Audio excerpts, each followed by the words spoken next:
Hello, everybody who's joining us on Facebook.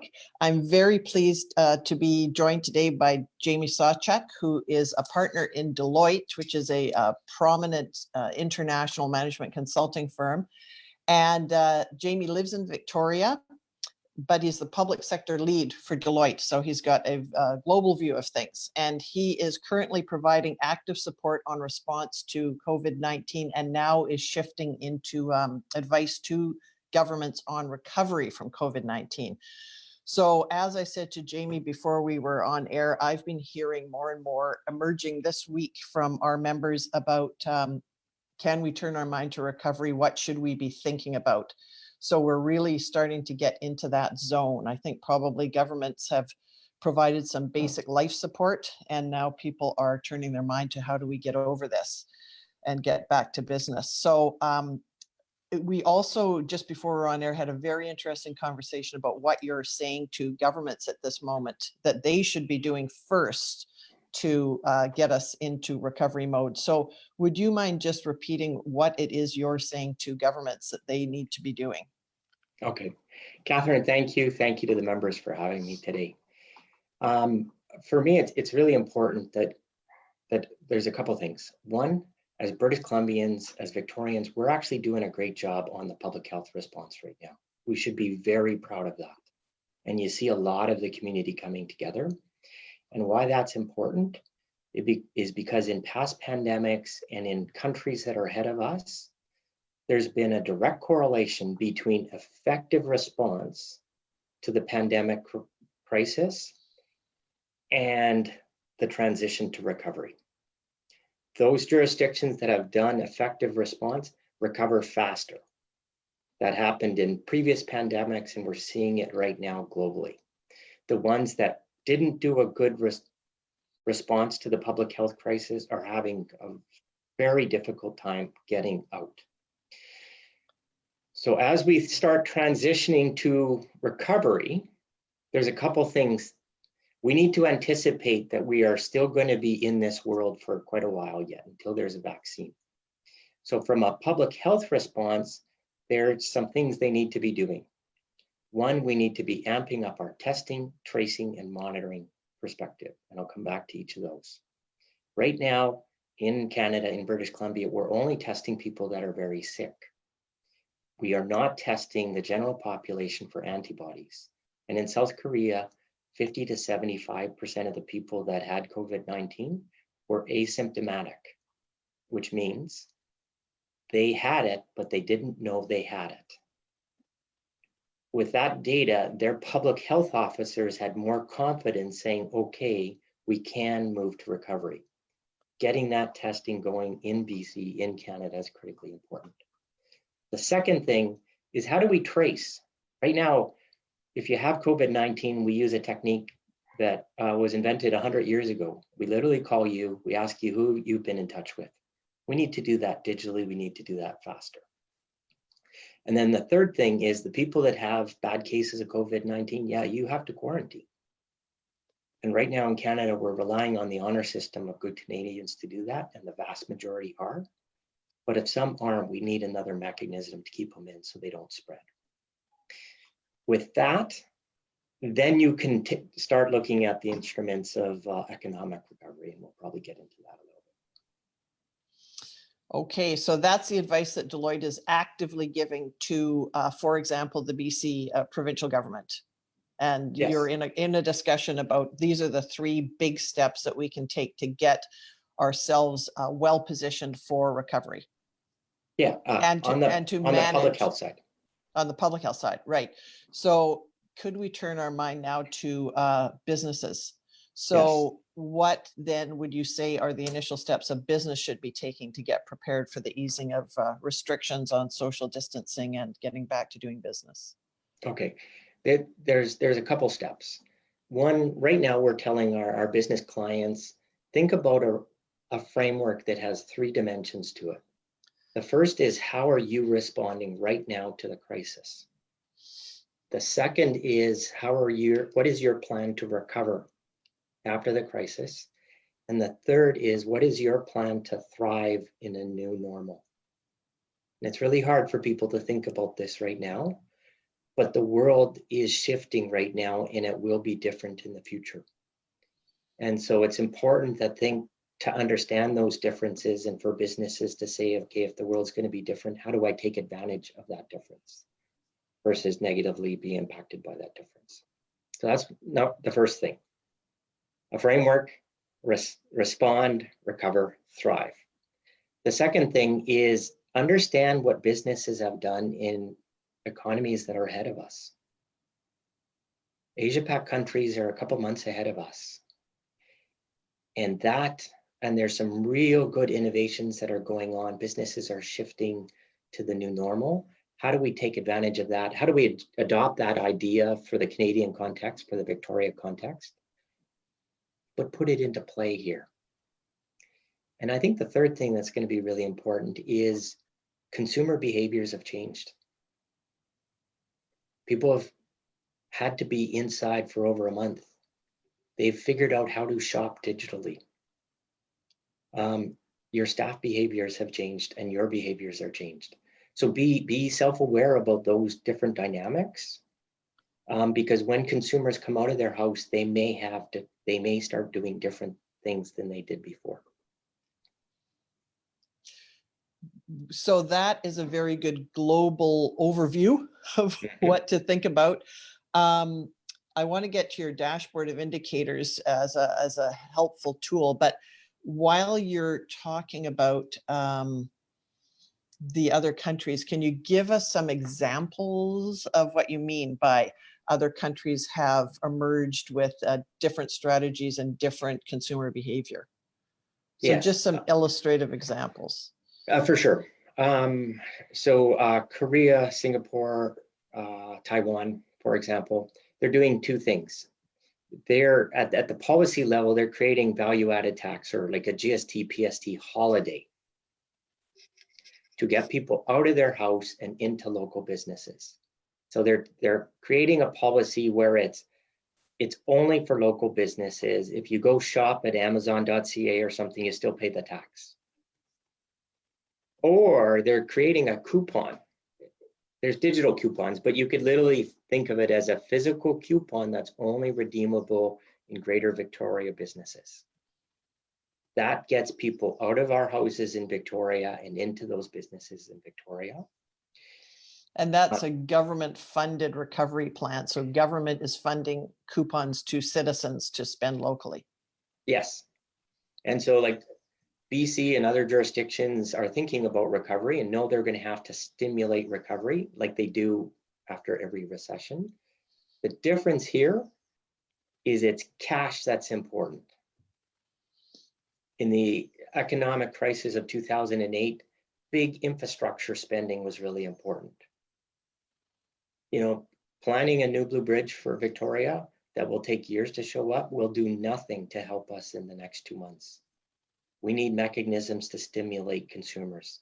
If consumers get back, then the companies that support them get back, and then the suppliers that support those companies get back. Go ahead. The other thing that people are, from a business perspective, is looking at scenario analysis. Like, okay, there's kind of an easy path for recovery. The best is behind us, and then we get going. But there's another scenario where this comes back again. And then there's probably a third scenario where it comes back and it's really bad. And just playing out those scenarios and asking the question, how will our business do in each of those scenarios, and what can we do to make sure it's okay? I think that those type of questions asked thoughtfully are really good to do right now, because the future is really, really uncertain. Nobody in the world has the crystal ball on this, and no policymaker has okay, here's the plan to stimulate demand out of a pandemic. Yeah, I could. So I want to get to your dashboard, but then after that, I'd like to come back to the particular lessons that you may have been gathering with regard to tourism and how it's been impacted, because that's one of our big factors locally. So as I referred to, and people who have signed on to watch this Facebook event will have received a link from us to the Deloitte dashboard of indicators. So could you talk a little bit about what that dashboard is and how people can use it? Yeah. Traditional economic indicators are typically lagging. And so people, like, we're now in Q2 2020. So people would look at what happened in Q2 in 2019 or what happened in Q4 2019. And that data, it just has no, it's not helpful in this new reality. So we're trying to pivot people to more real-time indicators. Traffic patterns being a good example. Right now, traffic patterns in Canadian cities are between 17 and 24% of normal. Essentially, most people are staying home. In Shanghai, they're now back to 82% of normal. And when you look into that in Shanghai, it's actually 86% during the week, and then it drops down materially during the weekend. So Shanghai, people are back to work. People are back into their offices jobs. And it means they're going to work during the week, but they're not yet psychologically there to go out on the weekend. Mm. So with that type of data, how would you then manage your business? And getting that type of data out to Canadian businesses, it's there, anybody can use it in real time. And we're looking at things like that. Truck movements across border to indicate international activity versus domestic activity, foot traffic patterns, vehicle patterns.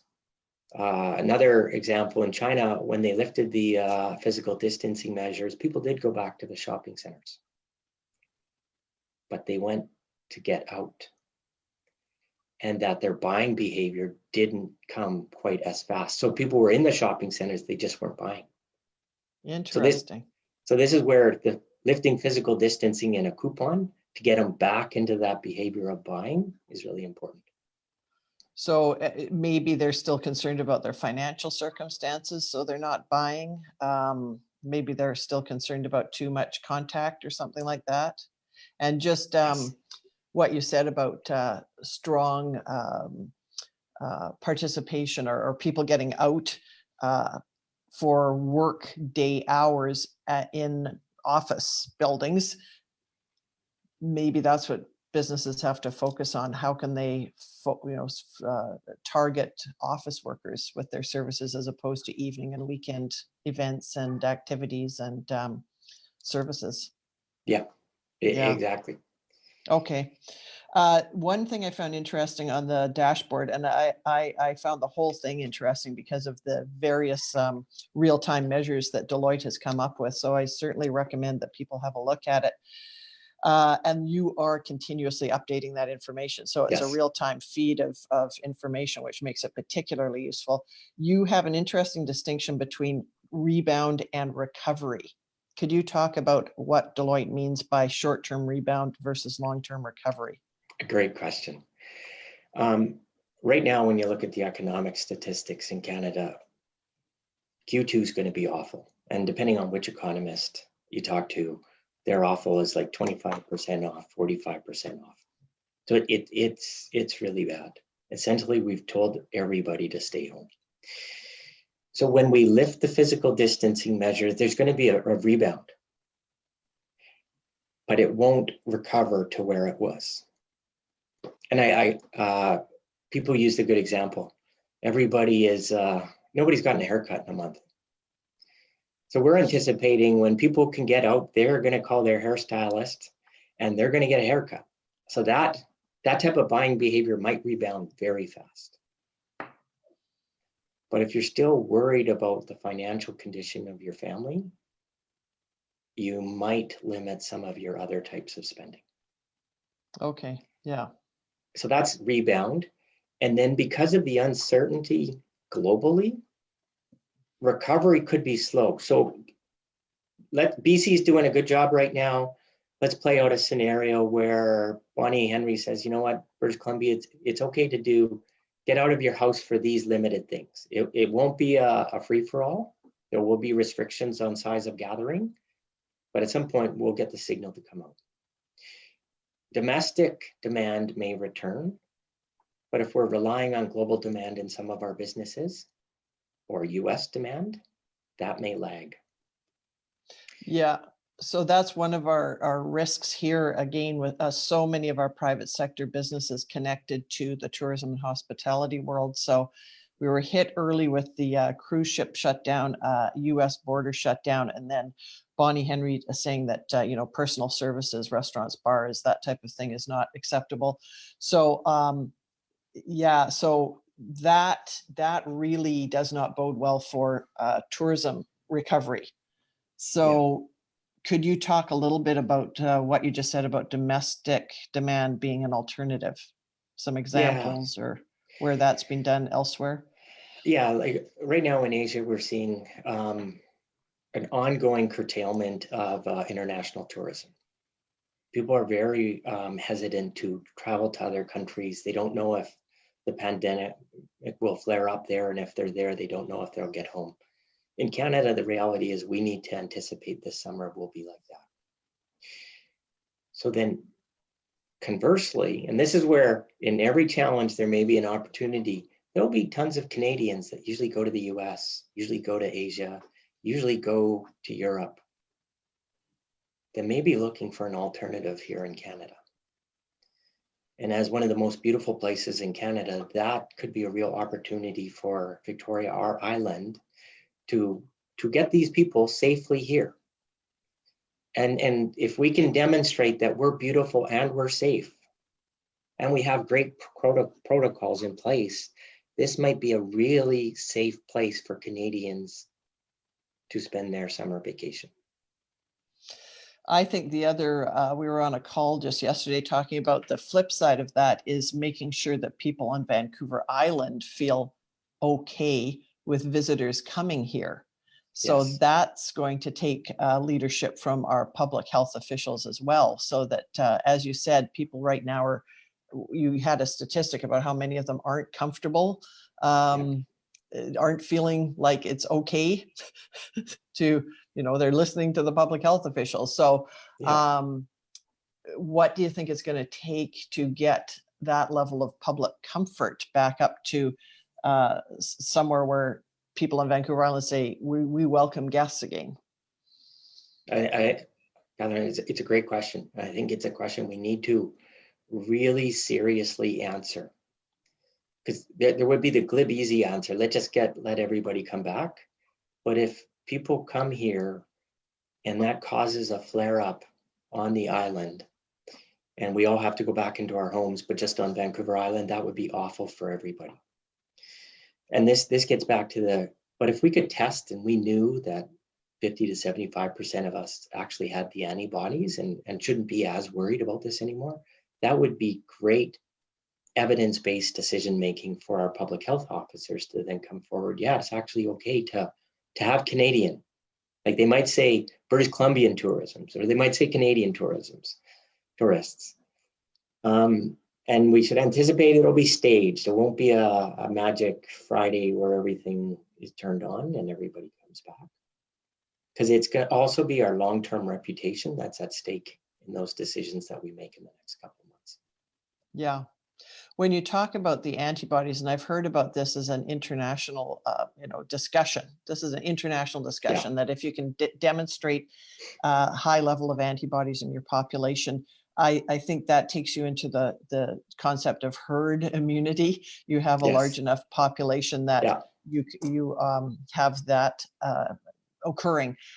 Are you talking about that herd immunity? Are you literally saying that we'll test people and the 50% who have antibodies can leave their home, go back to work, do things, and the other 50% have to stay at home? Or is it the concept that at a certain level, we're all going to be okay circulating because we won't have enough, there won't be adequate transmission opportunities because enough of us are immunized by our own antibodies? Yeah, it's an excellent question. For sure, there's the herd immunity concept, which is, to your point, essentially enough of us have it that collectively as a herd, we're safe. And so that's really important when it comes to the antibody question. The other part is the psychology dimension of it. And this is where our economists wonder, if we'll have the same collective social will as a number of Asia Pac countries do. Like right now in China, they're using digital technologies, and in order to get into a shopping mall, you need to demonstrate you're actually healthy. Is that And you have to show you're immune, or that you don't have the symptoms?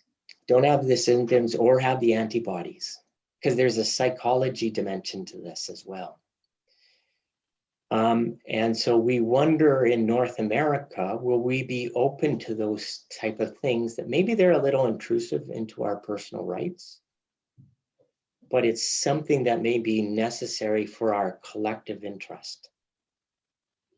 And will be okay with that, or will we as North Americans reject that notion? In which case, if we don't have that tool in our arsenal, our recovery will be slower.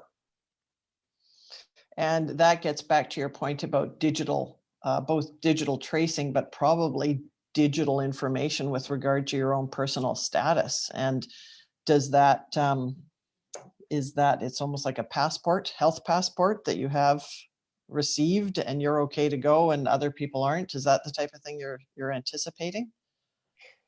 I don't know if I'm anticipating it, but those type of things, like other countries are deploying that.